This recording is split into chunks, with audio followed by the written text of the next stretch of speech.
Jouer sur un Guarnerius del Gesù, c'est une émotion presque indescriptible. Il n'y a chez Guarnerius del Gesù que des périodes d'or. Tous les instruments qu'il a fabriqués sont de véritables chefs-d'œuvre. Des sons et des timbres qui pénètrent d'une certaine manière, qui vous enveloppent sans que vous sachiez vraiment pourquoi. Ce sont des pièces absolument uniques et toutes miraculeuses. On se demande tout au long de sa vie si un jour on pourra conquérir ce Graal qui est celui de poser l'archet sur un instrument de cette facture.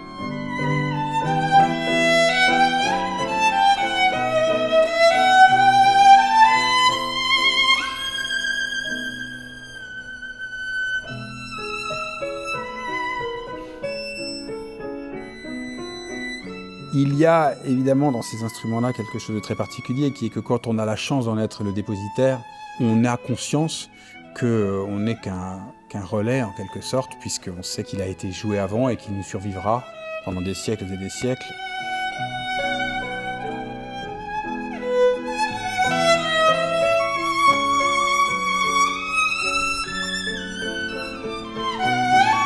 Aucun del Gesù ne se ressemble. Ils ont tous une particularité sonore qui leur donne un caractère très singulier et qui fait qu'on ne peut pas les mélanger ou les confondre.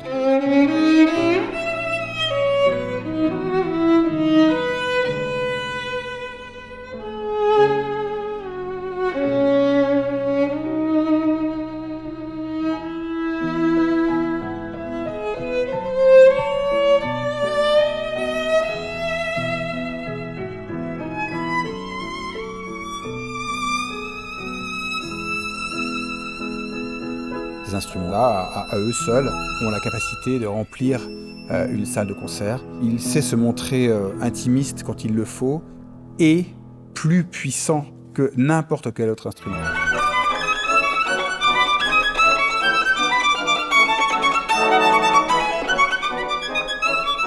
Ce qui est beau également, me semble-t-il, c'est de noter que le lien entre la personne qui le possède et la personne qui le joue est un lien particulièrement fort et donne souvent naissance à une vraie aventure humaine.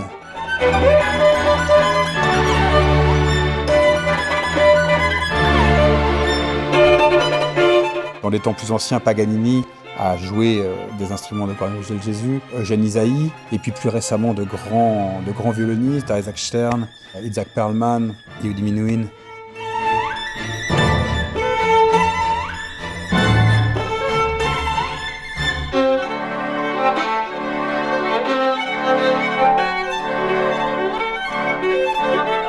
C'est un honneur, c'est une chance, c'est un rêve de violoniste.